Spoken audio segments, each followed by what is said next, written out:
nagsisimula ang tutubi? Itlog. Sa itlog. Sabi niya.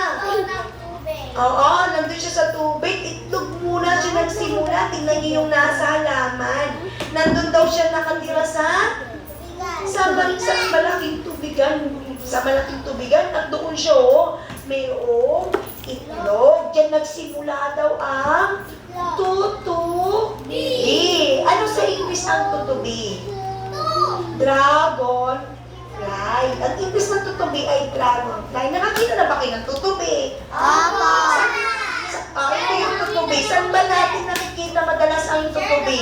Sa bulaklak. Yes, sa mga bulaklak. Kaya dumadapo ang tutubi. Hindi pa ako nakakita. Oo.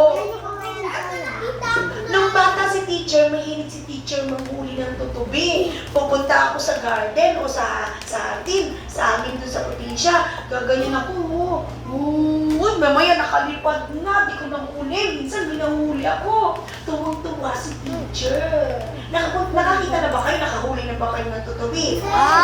Kayo sa malaking. Pag nakakita kayo ng garden o ng atin, o kaya pag umuwi kayo ng probinsya, subukan yung pumunta sa mga, subukan yung pumunta doon sa garden o sa atin, sa mga bulaklak o sa bukid. Yes.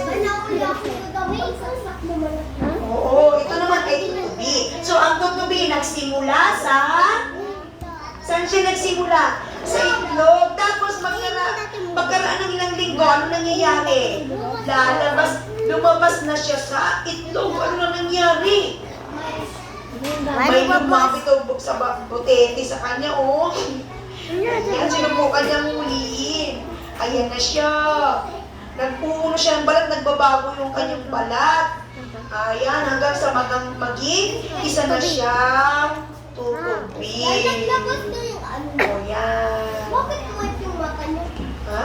Kasi drawing lang yan. Kasi nagliliwanag.